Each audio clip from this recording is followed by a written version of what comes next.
Palang araw po sa ating lahat. Ako po si Charles at welcome po sa aking daily devotion. Sa araw na ito ating itutuloy ang series na The Forgotten God, the Holy Spirit. So, God's children,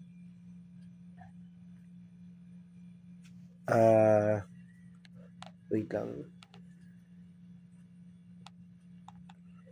Keep in step with the Spirit. Sa verse natin, no? So, the Spirit guides the step of believers. So, ating tatalakay ngayon sa araw na ito ang Galatians chapter 5 verse 16. Sabi rito, "But I say, walk by the Spirit, and you will not gratify the desires of the flesh." Yung kagustuhan ng laman, sabi rito. "Subalit sinasabi ko, lumakad kayo ayon sa Espiritu Santo, at huwag ninyong bigyang kasiyahan ang pagnanasa ng laman." So, sa unang teaching, punta tayo, sabi, God's children walk by the Spirit. So, ikaw, kung ang totoong anak ng Panginoon, ang totoong anak ng Diyos, naglalakad yan kasama ang Espiritu Santo. Meron siyang Espiritu Santo sa buhay na gumagabay sa kanya na kung ano yung mga dapat niyang gawin, kung ano yung mga mali, kung ano yung mga hindi nararapat, at kung ano yung mga nararapat. So, ikaw bilang anak ng Panginoon, bilang anak ng Diyos, meron kang Espiritu Santo sa buhay mo, and namumuhay ka ng kasama iyon.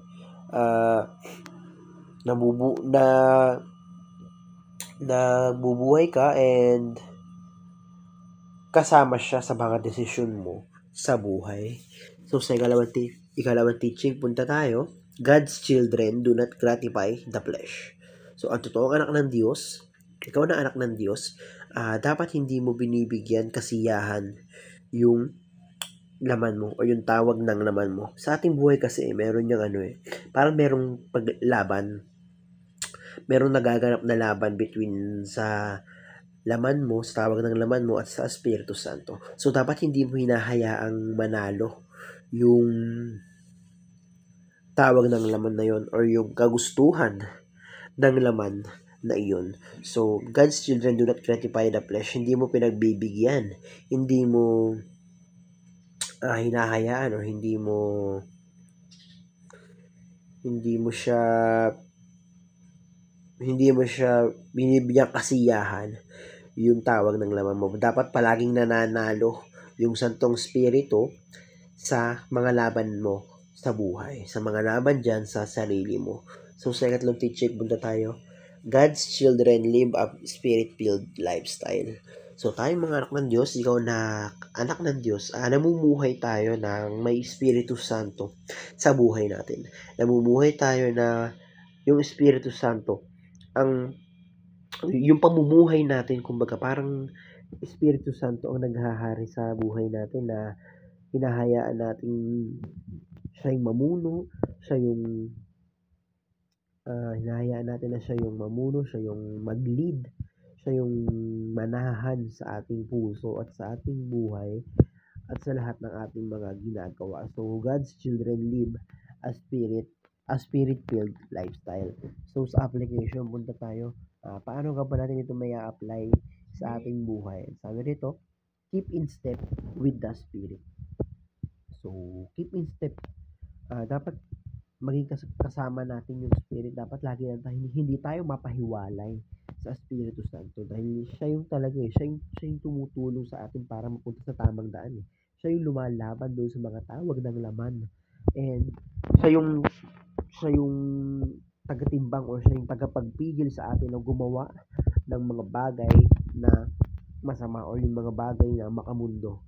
So, keep in step with the Spirit. Dapat palagi tayong nasa Espiritu Santo. Palagi nating ang Espiritu Santo, ha? So, sa ikalawang application na sabi nito, do not gratify the flesh. Huwag. Huwag mong pagbigyan ang laman. Huwag mong bigyan kasiyahan yung laman mo. So, yung laman mo na kung kung gustong pumunta ng kung saan, kung gustong pumasok sa maling relasyon, kung gustong gumawa ng kasalanan, kung gustong kung gustong kung gustong ano man na any related sa kasamaan, dapat hindi mo pinagbibigyan yung laman, yung tawag ng laman mo. Hindi mo dapat siya ine-entertain. So do not gratify the flesh. So sa ikatlong application, ang sabi nito, live the listen and obey lifestyle. So tayo, listen and obey, makinig at sumunod. So kapag tayo nakinig ng Biblia or nakinig ng salita ng Diyos, pakinggan. And after natin pakinggan, sundin. Makinig at sumunod. Makinig at sumunod. So yun yung sinasabi dito na live the listen and obey lifestyle. So yun lamang po, napakarami kong natutunan sa araw na ito. Maraming salamat po and glory to God.